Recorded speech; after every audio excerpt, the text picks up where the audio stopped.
황지인이라고 합니다. 반갑습니다. 네, 안녕하세요. 영예역의 배우 한선아입니다. 네, 안녕하세요. 공서구 역할의 곽민규입니다. 만나서 반갑습니다. 전주국제영화제에서 영화 미리 보신 분들도 계실 것 같고 오늘 이 영화 처음 보신 분들도 계실 것 같은데요. 아직은 그래도 겨울의 기운이 조금 남아있는 시기에 영화가 다시 한번 상영이 될 수 있어서 계절감에 참 잘 맞는 영화 한 편에 오신 분이 계실 것 같고요. 일단 영화를 보시고 나서 궁금하신 점들을 생각하시는 동안 제가 게스트분들과 대화를 일단 미리 나눌 테니 질문 있으신 분은 지휘 후반에 손을 들어주시면 질문이 드리겠습니다. 일단 영화를 보고 굉장히 구체적인 공간 설정과 직업 설정에 대해서 많이 호의를 가지고 보셨을 것 같아요. 실제로 우리가 일상생활에서 많이 보는 공간들이긴 하지만 구체적으로 그 안에서 어떤 이야기들이 벌어지는지는 속속들이 들여다볼 수 없는 공간에 대한 이야기이기도 하고 직업군에 대한 이야기이기도 한 것 같은데요. 경남 진해가 배경이고 버스 회사가 배경이다 보니까 버스 운전기사 그리고 유실물 보관소에서 일하고 또 박스오피스에서 일하는 그 직원이라는 아주 구체적인 직업 설정으로 인물들이 설정이 되어 있는데요. 이 구체적인 공간 설정과 직업군의 설정의 배경에 대한 얘기를 먼저 좀 해볼까요? 일단 진해가 이제 제가 태어나고 자란 공간이에요. 그래서 진해에서 일어나는 이야기를 먼저 생각을 했었고, 그리고 제일 처음에 이제 유실물 보관소가 제일 처음 생각이 났어요. 거기서부터 이야기가 시작이 돼서 유실물 보관소가 있는 곳은 어딜까? 사람들이 오가는 터미널 같은 공간은 그게 있을 것이고, 그래서 이 터미널과 그런 진해에 있는 터미널, 유실물 보관소 이 공간들을 설정하면서 그래서 또 영화 찍었거든요. 그러면 누군가 물건을 잃어버리는 사람이 있고 그 물건을 보관하는 사람이 있고 찾으려는 사람이 있고 이 설정 자체가 굉장히 중요했던 셈이네요. 왜 그게 이렇게 중요하셨던 것 같아요? 이야기를 쓰는 시점은? 그때 당시에는 그 유실물 보관소에 있는 그 유실물들은 사실 잃어버려서 있는 거잖아요, 사람들이. 근데 그게 사실 저는 영예랑 비슷한 생각이었는데 사실 버려진 게 아닐까? 사람들이 일부러 찾기 싫어서 잃어버린 척 이렇게 하는 게 아닐까? 근데 이제 그렇게 사람들 오가는 이제 그곳에서 이제 그 생각을 했었던 것 같습니다. 이야기와 조금 더 연결을 시켜보자면 아마 여기에 주인공들은 각자 다 좀 잃어버린 척하고 싶은 마음들이 있는 사람들이기 때문에 그 유실물 보관소라는 배경이 글을 쓰시면서 조금 더 은연중에 떠오른 배경이 아니었을까라고 생각하고요. 인물들이 가지고 있는 그 후회라든지 미련이라든지 무엇이라고 불러도 좋을 그 감정들에 대해서는 조금 구체적으로 후에 이야기를 나눠보도록 하고요. 영화에서 중요한 매개가 되는 게 MP3인데 여기에는 MP3를 사용해 보신 분도 계시고 도대체 저 물건이 무엇이냐라고 생각하실 분들도 아마 계실 테죠. 또 좀 MP3 자체도 그렇고 영화가 좀 트렌디한 무언가와의 감정이 조금 벗어나 있는 이야기이기도 하죠. 그러니까 좀 사라지는 것들에 대한 향수를 올려 조금 더 집중하는 영화라고 해야 될까요? 근데 이 정서가 배우들에게 어떻게 다가갔을지 궁금해요. 굉장히 잘 맞는 정서라고 생각했을 수도 있고 조금은 어색한 정서라고 생각했을 수도 있을 것 같거든요. 두 배우분들은 어떠셨어요? 저 같은 경우에는 MP3 세대이거든요. 그래서 시나리오를 받아봤을 때 되게 반가웠어요. 제가 제 나이 때 공감을 할 수 있는 시나리오 글이라고 생각을 해서 그리고 서구의 나이에 대해서 구체적인 설정 같은 것도 이제 감독님이랑 이야기를 했었을 때 그때 당시에 제 나이 영화를 작업했었을 때 제 나이에서 이제 좀 더 나이가 먹으면 이런 역할을 할 수 없을 것 같다는 생각도 하게 됐었고 그래서 되게 귀한 시나리오다라는 생각에 MP3도 그렇고 진해라는 그 공간의 설정 같은 것도 그렇고 그 진해라는 곳에 가보시면 알겠지만 되게 어떻게 이렇게 얘기하면 지난주 좀 실례할 수도 있는데요. 약간 옛 것이 많이 남아 있어요. 맞아. 네, 그런 분위기나 정서 같은 것들이 배우로서 이렇게 역할에 몰입할 수 있게끔 많이 도와줬고 또 버스 기사라는 메리트 있는 것도 그랬던 것 같아요. 네, 저 같은 경우는요. 네, 저도 시나리오 처음 읽었을 때 그 정서가 굉장히 좋았어요. 잔잔한 정서가. 왜냐면 실제로 저는 제가 지금까지 해왔던 작품이나 역할들을 보면 굉장히 화려하거나 좀 일상적인 역할보다는 조금 극에서 좀 캐릭터적인 역할들을 해왔어서 이렇게 되게 조용한 곳에서 조용하게 지내는 그 영애라는 인물이 저한테는 굉장히 편안했고 마치 그냥 잔잔한 호수에 돌멩이 하나 던져주는 것처럼 저는 그 잔잔한 호수고 서구가 저한테 돌멩이 같은 존재인 거죠. 그래서 그런 그냥 잔잔한 작은 울림이 뭔가 매력이 있었던 것 같아요. 네, 그러니까 그냥 혼자 있을 때 제가 아는 제 모습을 감사합니다. 혼자 있을 때 저를 제가 제 자신을 봤을 때 나한테도 영애 같은 구석이 있는데 이런 모습을 어떻게 좀 언제쯤 표현해낼 수 있을까 이런 생각을 해왔었는데 창밖은 겨울이라는 작품 덕분에 좀 표현낼 수 있겠다 싶어서 저도 임하게 됐던 것 같아요. 안 그래도 반가운 제안이었을 것 같다는 생각을 하면서 영화를 보고 있었는데 마이크가 있으니까 세상 좋네요. 너무 좋습니다. 그런 줄이야. 촬영 시기를 생각해보면 2019년이잖아요. 각자 배우들이 그 당시에 갖고 있던 어떤 고민이나 혹은 뭐 두려움이나 앞으로 내가 어떤 작품을 해나가야 할까라는 생각들을 할 때 어떤 작품을 만나느냐에 따라 이 작품에 대한 마음이 굉장히 달라지기도 하는 것 같거든요. 두 배우분들은 이 작품을 만났던 시기를 생각해보면 어떤 것들을 좀 갈망하고 있었고 혹은 어떤 작품이 내게 오기를 좀 기대하고 있었고 혹은 배우로서 본인이 가장 가지고 있던 좀 두려움이랄지 앞으로 어떤 작품을 만나야 할까라는 고민이랄지 어떻게 이 작품이랑 연결이 좀 된 것 같으세요? 궁금하네요. 실은 지금도 진짜 한결 좋은데요. 실은 지금도 그렇고 그때도 그렇고 제가 배우로서 가지고 있는 특징상 서구 같은 류의 군고구마 남 역할을 조금 많이 했었거든요. 근데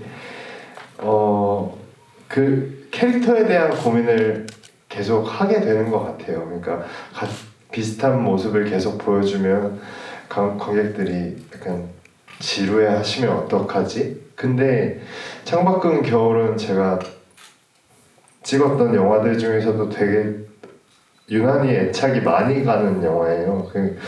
그런 이유들은 그 이유는 아무래도 조론이라는 소재랑 이 약간 영화의 무드나 이 톤 자체도 레트로한 느낌이 있는데 그 안에 되게 요즘에 생각하게 만든 것들을 잘 스며들게 만들어서 저는 되게 새로운 것이 나왔다고 생각을 하거든요. 톤 자체는 레트로한 느낌이지만 그런 면에서 영애라는 캐릭터도 너무 매력적으로 느꼈었던 것 같아요. 저는 실은 감독님한테 작업 전에도 많이 얘기를 했지만 영애라는 캐릭터가 너무 매력적으로 나왔으면 좋겠고 이미 쓰여져 있고 또 한선아 배우 같아서 너무 좋다. 네, 그래서 영화를 보고 나서도 그런 것들이 물씬 잘 살아나서 굉장히 매력적인 레트로 현대 믹싱 재밌는 영화다라고 생각했어요.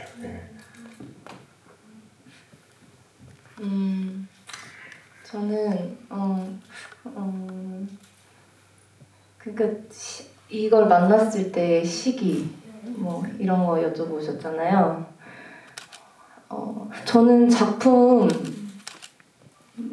물론 배우가 작품을 선택할 수도 있고 그럴 수 있지만 저는 선택받기도 하는 게 먼저인 것 같기도 하고 그리고 전 작품이랑 저랑도 인연이라고 생각을 해요. 뭐 내가 아무리 하고 싶은 작품이 있어도 인연이 안 되면은 할 수 없기도 하잖아요. 근데 창밖은 겨울이라는 작품을 처음 만났을 때 참 너무 신기한 게 제가 한없이 잔잔할 때였어요.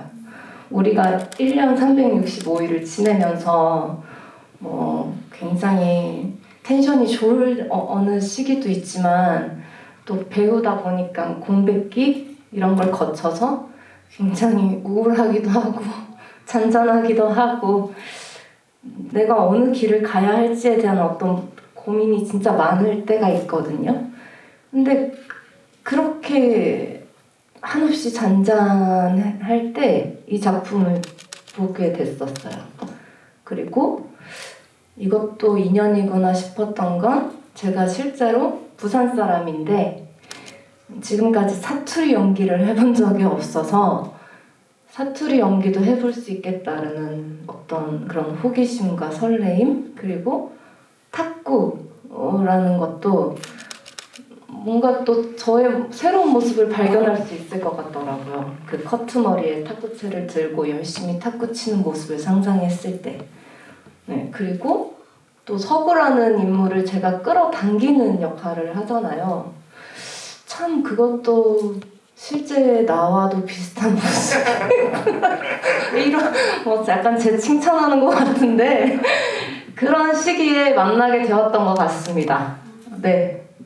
영화를 보면서 그런 느낌을 받았던 것 같아요. 배우 혹은 감독이 굉장히 자기에게 필요한 시기에 필요한 이야기를 만나서 그렇게 딱 달라붙는 것 같은 느낌을 유독 주는 작품들이 있어요. 그런데 창밖은 겨울은 보면서 저도 모르게 그런 작품이 아니었을까 지레짐작을 좀 하게 된 것 같고 그만큼 이야기와 연기와 많은 것들이 굉장히 편안하게 좀 스며있는 영화라는 생각이 들었어요. 그래서 어쩌면 아주 적절한 타이밍에 모두가 만난 영화겠구나 라는 생각을 했는데 한편으로 또 이런 생각도 하게 됐어요. 여기서 후회냐 미련이냐에 대한 이야기를 하잖아요. 그래서 어쩌면 이 영화는 감독 자신이 자기가 영화에 대해 가지고 있는 마음이 후회일지 미련일지 무엇일지 알아보기 위해 만든 영화 같다 라는 생각이 들기도 했어요. 감독님 생각이 좀 궁금해요.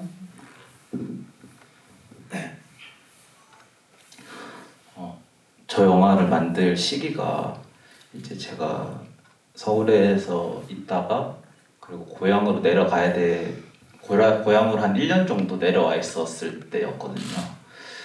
그때가 20대 후반이었는데 그때 되게 어떤 길에 놓였었던 것 같아요. 그 진해에 있으면 뭔가 영화 일을 할 수 없고 영화 만들기 되게 어려운 상황이고 앞으로 나 어떻게 해야 되지? 영화를 계속 할 수 있는 건가? 내가 다시 서울에 와서 작업을 해야 되는 건가? 그런저런 되게 많은 고민들이 있었고 그러다 보니까 사람도 잘 안 만나게 되고 계속 그런 어떤 그래도 내가 영화 일을 이렇게 영화 만들고 있는데 장편 영화는 한 편 찍고 이제 그만둬야 되는 게 아닐까 이런 생각도 하면서 그 마음들이 그 영화에 좀 녹여든 것 같아요. 그 주제가 배우들에게는 어떻게 다가가는지도 궁금해요. 여기서 그 대사를 하잖아요, 영애가. 근데 그게 관련돼서 두 캐릭터를 해석을 해보면 후회나 미련이 남아있는 사람들의 이야기이긴 한데 차이점이라면 서구 같은 경우는 그게 뭔지 확인하기를 되게 두려워하는 타입의 사람이고 그래서 이걸 좀 밀어놓는 사람이고 영애 같은 경우는 그거를 확인해보고 싶어하는 성격이기 때문에 서구에게도 그렇게 다가갈 수 있고 탁구도 그렇게 대하고 있다고 생각하거든요. 그래서 그 후회와 미련에 대한 이 두 캐릭터가 가진 입장 차이가 완전히 다르다고 생각하는데 두 배우는 그걸 어떻게 캐릭터로 해석을 하고 임했는지도 궁금하고요.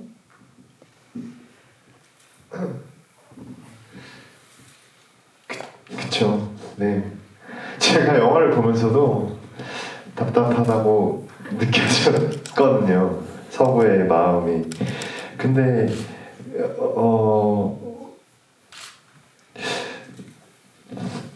그 여러 가지 이야기를 나눴을 때 감독님과 배우님과 굉장히 주변 사람들에게 자기로 인해 폐가 되는 행동을 엄청 극도로 싫어하는 사람이면 이렇게 답답해질 수 있겠다라는 생각을 했었었고,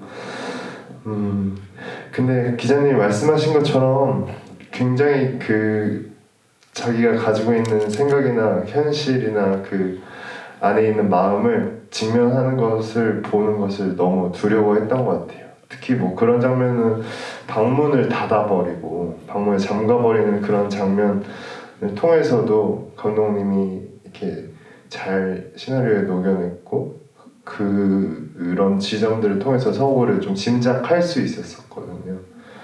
네. 그래서 네, 아마 전 서구를 그렇게 이해하지 않았을까라는 생각입니다. 생각해보면 조금씩 문을 여는 이야기이기도 하네요. 버스 문도 열어주고 본인의 맞아요. 방문을 또 살짝 열어주는 쇼트가 굳이 영화에 들어가 있기도 하죠. 네, 그리고 또 부모님의 그 이야기를 듣고 나서 마음이 좀 자신도 좀 변화를 좀 해야겠다는 생각을 했었던 것 같아요. 예전에 지금 본인의 영화를 가족들과 같이 보기도 하고요. 그렇죠. 네. 네. 영애 같은 경우는 어땠을까요? 후회와 미련은 어떻게 대하는 캐릭터였을까요? 저는 솔직히 이건 촬영할 때도 감독님한테 말씀드린 적이 있었던 것 같은데, 아니 리딩할 때인가? 저는 서구가 너무 공감이 되는 거예요. 저는 서울에서 그렇게 자기가 하고 싶은 일에 약간 실패, 좌절, 그리고 사랑하는 사람과 헤어지고 그 착잡한 마음으로 자기가 사는 동네에 다시 복귀를 해서 또 다른 직업을 한번 또 자기가 살아보겠다고 해보는 그 모습이, 저도 그런 적이 있었어서 뭐 제가 실제로 어떤 다른 직업을 뭐 경험하거나 그런 건 없지만 그래도 생각은 해볼 수 있잖아요. 내가 하고 싶은 일을 뭐 이렇게 잘 안 풀리고 또 사랑하는 누군가와 이별을 하고 정말 벼랑 끝에 딱 섰을 때 나는 다른 걸 해야겠다라는 마음을 한 번씩은 먹는 것 같아요. 그래서 전 미련스러운 서구가 너무 공감이 됐고요. 그 공감되다 보니까 이제 짠하더라고요. 그래서 저라고 생각하고 제가 이렇게 당겼습니다. 네, 그렇게 해석을 했어요. 저를 다 이렇게 투영시켜서. 네네. 한성화 배우에게는 또 궁금한 게 있어요. 그러니까 저는 솔직히 이 영화를 보고 배우에 대해서 갖고 있는 내가 어느 정도의 편견이 있었구나라는 생각을 하게 됐어요. 왜냐하면 영화를 보기 전에 이 역할에 그렇게 잘 어울릴 거라는 생각을 못했어요. 그런데 정말 아까 썼던 표현이지만 그 안에 정말 스며들어가 있더라고요. 근데 어느 순간 제가 한선아 씨가 하는 연기들을 보면 그렇게 느끼는 것 같아요. 우리 모두를 감탄하게 한 술꾼 도시 여자들을 봐도 그렇고 이게 너무 극단적으로 다른 이미지들이긴 하지만 숨쉬듯이 되게 자연스럽게 그 캐릭터가 되는 기본적인 재능이 있는 것 같아요. 그래서 그게 이질감이 좀 전혀 없게 쓱 스며들게 만드는 게 있는데 이게 기본적으로 본인이 가지고 있는 배우로서의 자질일 수도 있고 아니면 우리는 모르는 정말 숱한 노력의 어떤 결과일 수도 있는 거죠. 그래서 본인이 사실 자기 연기가 어떻다고 말하는 건 되게 부담스러운 일이긴 한데 그래도 그 둘 중에 그러니까 자질과 노력 가운데 본인에게 조금 더 많이 있는 면은 어떤 건 것 같아요? 이런 거 말 잘해야 되지. 이런 거 말 잘해야 되지. 뭐 일단 먼저 좋게 봐주셔서 너무 감사드리고 또 자질이라는 표현도 해주셔서 너무 감사드리고 근데 저는 뭐 그렇게 비춰졌다니 너무 제가 노력했던 거에 대한 보람을 느껴요. 그리고 좀 이건 저의 개인적인 고민이기도 한데요. 되게 센 역할도 제가 좀 이 뭐 어떤 분위기나 이런 것들 꾸며놨을 때 잘 어울리기도 하고 또 어떨 때는 진짜 평범한 것도 또 잘 어울리는 것 같고 해서 뭐 하나 특출나게 하나를 딱 잘하거나 뭐 이렇게 탁 그게 없는 것 같아요. 그래서 저는 그게 개인적으로 고민이기도 했었거든요. 또 반대로 생각하면 다양한 인물들을 내가 표현해낼 수 있다라는 장점도 되겠지만 그래도 영애를 그렇게 좀 잘 봐주신 데에는 저는 일단 감독님께서 과감하게 저를 한전화 캐스팅을 해주신 것도 한몫했다고 생각하고요. 제가 그랬을 거예요. 처음 미팅했을 때. 어떻게 저한테 이렇게 저에 대한 편견 없으셨어요? 왜냐면 드라마를 많이 했다 보니까 그리고 옛날에도 활동을 오래 했었다 보니까 저는 그런 선입견이 많은 분들한테 있을 거라 생각했는데 그걸 무릅쓰고 이런 잔잔한 역할을 저한테 주셨길래 너무너무 반가웠어요. 진짜 내가 해보고 싶었던 뭐 예를 들면 김종관 감독님의 더 테이블과 뭐 최악의 하루 이런 작품들 좋은 작품들 그런 진짜 나도 저런 작품 저런 무드에 저런 분위기에 나도 들고 싶다 항상 생각했었는데 감독님한테 감사하더라고요. 그래서 처음 미팅할 때 아마 그 얘기를 드렸고 늘 바래왔던 어떤 작품이고 이야기였어서 제가 더 잘 해보려고 했던 마음도 있었던 것 같고 그리고 또 사투리도 한몫을 했던 것 같습니다. 제가 사투리로 연기를 해본 적이 없어서 다른 어떤 언어를 쓰면 또 그 인물이 달라 보이잖아요. 저는 또 그 도움을 받지 않았나 그런 생각도 듭니다.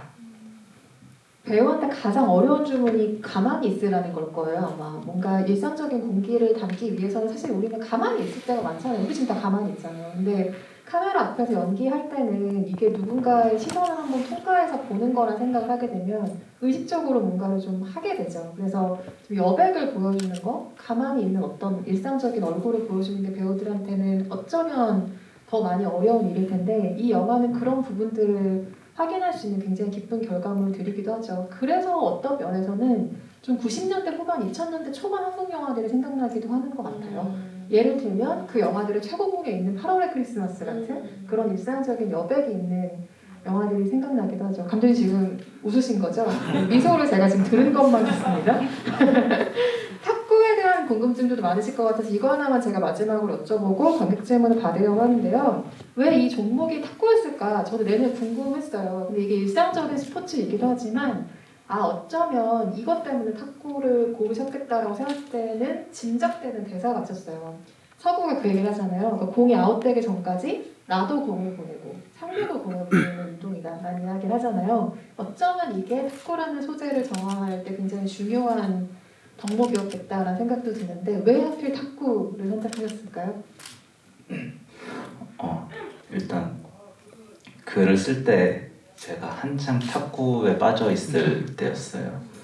탁구를 한창 빠져 있을 때였는데 이렇게 상대방과 이렇게 치다 보니까 기자님께서 말씀하신 대로 그 장면이 제가 생각했던 이 영화에 어울리는 장면이 그러니까 어울리는 거라고 생각했거든요. 그러니까 탁구라는 게 내가 있고 상대방이 있고 서로 공을 쳐야지 계속 할 수 있는 종목이잖아요.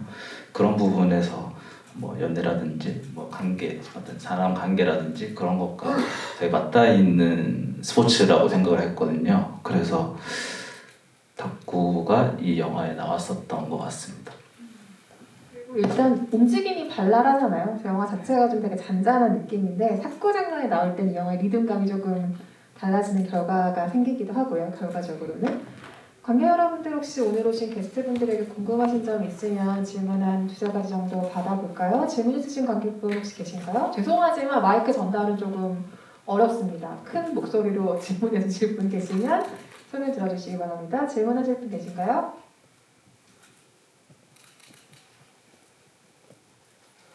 네, 저쪽에 계신 관객분요. 제목이 창밖은 겨울인데 혹시 제목이 나타내는 특별한 의미가 있을까요?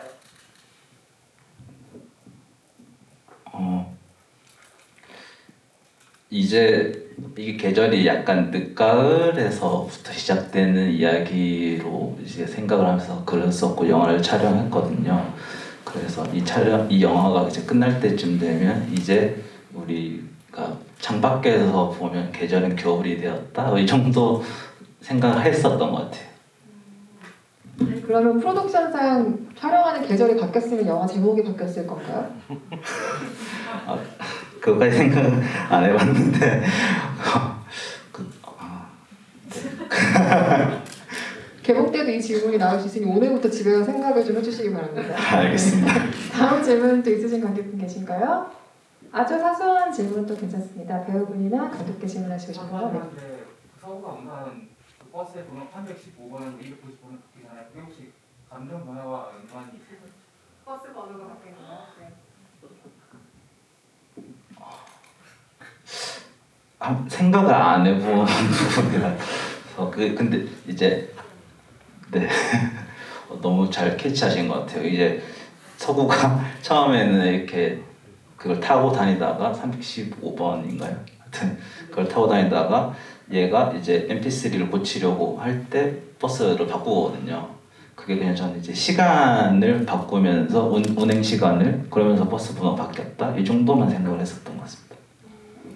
오늘 저희가 감독님을 트레이닝을 시키고 있네요. 개봉 때 이제 이렇게 하셔야겠다 이런 질문을 받을 수도 있다. 아까 탁구 얘기를 할 때 사실 배우들에게 그 탁구 연습에 대한 이야기도 물어보고 싶었는데 깜빡 그걸 놓치고 가서 지금 그 얘기 잠깐 하고 가볼까요? 탁구 연습도 두 분 실제로 많이 하셨죠?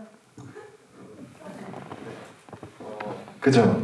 그 프로덕션 기간 때, 프리프로덕션 기간 때 제작팀에서 저희한테 탁구 레슨을 시켜주셨어요. 그래서 근데 이 탁구라는 스포츠도 단기간에 실력이 확 향상하기는 어려운 스포츠다 라는 제 핑계를 하기도 하지만 그래도 단기간에 이렇게 좀 폼이나 이렇게 교정을 딱 받으면은 그 확실히 실력이 좀 늘기도 하더라고요. 예. 그래서 선화 배우 레슨하는 그 연습실에서도 같이 연습을 하면서 근데 그때 좀 저희가 프로덕션을 잘했다고 생각하는 게 그때 좀 유대감이 좀 생겼던 것 같아요. 예, 예.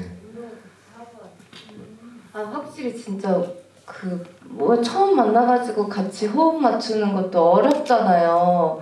근데 그 탁구라는 걸 같이 하면서 좀 그게 굉장히 서로에게 더 자연스러워진 것 같았어요. 네. 그래서 너무 좋았던 작업이었던 것 같습니다.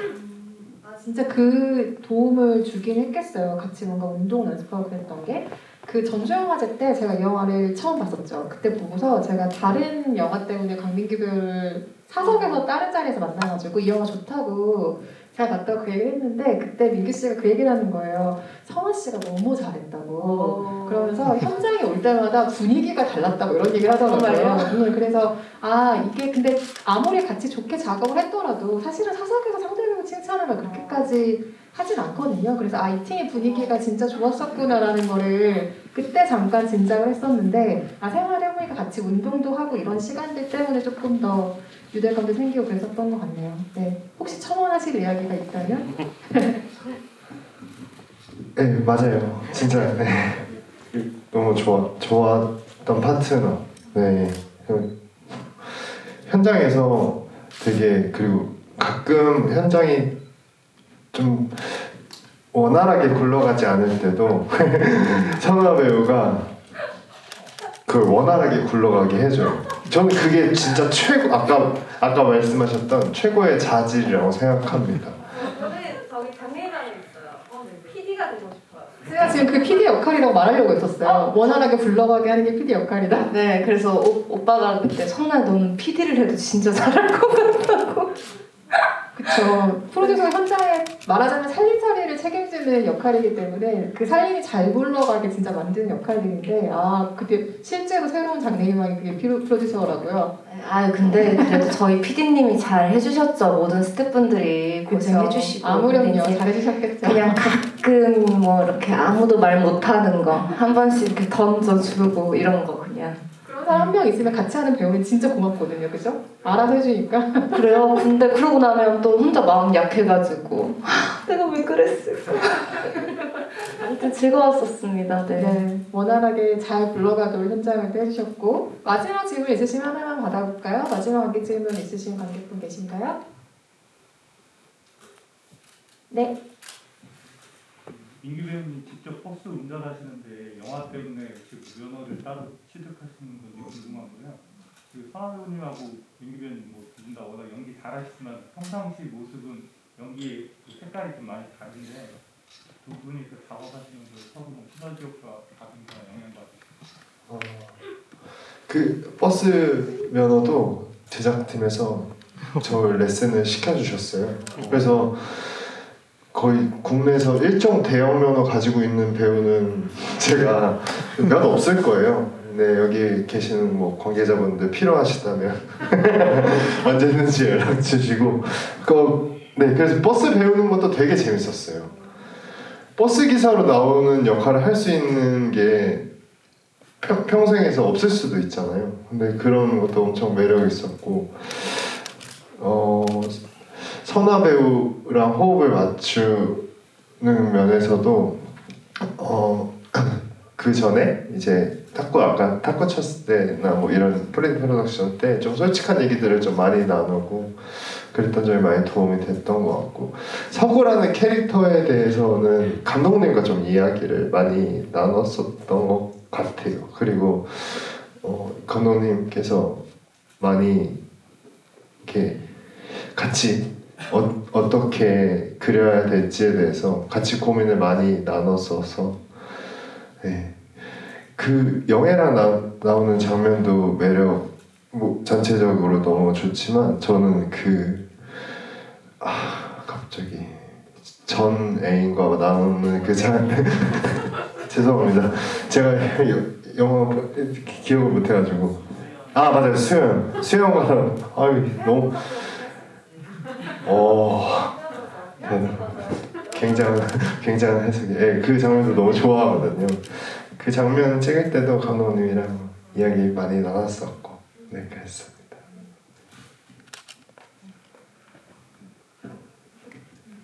한선아 씨도 같이 호흡 맞추면서 좀 시너지가 생긴 부분이라면 어떤 게 있었는지 궁금해하셨죠? 네.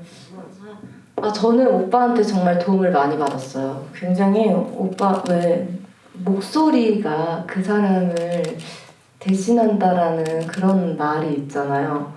근데 오빠 목소리만 들어봐도 정말 사람 좋잖아요. 그래서 진짜 처음 촬영하는 첫날이었어요. 그 첫날에 그 씬이 뭐였냐면 탁구대에서 그 우리 버스 기사님들과 그죠? 탁구 치는 장면이었을 거예요. 근데 그때 제가 해석했던 대로 연기를 했는데 오빠가 저한테 좋은 아이디어를 귓속말로 주셨었거든요. 근데 그게 너무 감사했던 게 어느 현장이나 어느 배우들이랑 이렇게 작업을 하면 사람이 다 다르니까 환경도 다르고 그 말을 하는 게 조심스러워서 말 못할 수도 있고 또 그럴 수 있잖아요. 근데 저는 되려 그런 걸 해주시는 게 좋거든요. 근데 딱 오빠가 선아야 이렇게 하면 더 좋을 것 같아 하시길래 그때 감을 탁 잡았던 것 같아요. 첫 촬영 때 저도 그 영애라는 인물의 톤을 더 명확하게 잡을 수 있었던 것 같아요. 그리고 또 오빠는 워낙 독립영화를 또 많이 해오셨고 저는 사실 독립영화가 이게 처음이었거든요. 물론 창밖은 겨울을 촬영하던 해에 다른 독립영화 한 편이 더 있었지만 처음 작업하는 거였어서 잘 몰랐어요. 뭐 환경도 되게 처음이었고 독립영화 현장에서 내가 연기를 할 때 이런 막 대화를 주고받고 이런 것들이 저는 이래도 되나? 저래도 되나? 약간 조심스러웠는데 또 오빠가 정말 많이 리드해 주시고 또 편안하게 해주셔가지고 좀 믿고 의지하면서 잘 할 수 있었던 것 같아요. 네. 그런 분위기가 편안하게 영화에 전체적으로 녹아든 것 같아요. 아주 여러 가지로 두 분의 호흡이라든지 뭐 그때 시기의 고민들이라든지 아주 많은 것들이 자연스럽게 맞아떨어진 무리 없이 정말 물 흐르듯이 모든 게 간 영화가 아니었을까라는 생각이 들고요. 끝으로 오늘 오신 관객 여러분들께 인사 한 말씀씩 해주시고 자리 마무리하면 좋을 것 같은데요. 네, 감독님부터 부탁드리겠습니다. 이 영화가 지금 서울에서 처음 상영이었거든요. 이 자리까지 와주셔서 너무 감사드리고 돌아가시는 게 즐겁게 돌아가셨으면 좋겠습니다. 감사합니다. 네, 이렇게 일요일 좋은 주말에 아침 일찍 저희 영화 보러 와주셔서 너무 감사드리고 뭐 영화가 재밌고 이런 걸 떠나서 저한테는 정말 귀한 작품인데 이렇게 함께 봐주셔서 정말 감사합니다. 네, 다음에 또 더 좋은 자리에서 뵐 수 있었으면 좋겠습니다. 감사합니다. 근원님이 방금 얘기해 주셔서 서울 첫 상영인 거를 딱 생각하게 됐거든요. 그 창밖은 겨울이라는 영화 제가 되게 굉장히 좋아하고 오늘 보셨다시피 영화가 좋잖아요. 전 그렇게 믿거든요. 그래서 마리 클레르 영화제에서 이렇게 서울 첫 상영을 이렇게 기회를 만들어 주셔서 너무너무 감사드리고 우리 영화가 전국적으로 개봉을 할 수 있도록 입소문과 네, 많은 애정과 관심 부탁드리겠습니다. 네, 오늘 일요일 아침 시간 내주셔서 너무너무 감사드리고요. 조심히 들어가시길 바랄게요. 네, 감사합니다. 네, 마리클레르 영화제에서 좋은 시간 보내시고요. 창밖은 겨울은 아마 올해 하반기쯤에 개봉이 예정이 될 것 같죠. 그래서 개봉을 하게 되면 또 그때도 영화에 많은 응원 부탁드리겠습니다. 좋은 주말 보내시고요. 안녕 들어가세요. 감사합니다.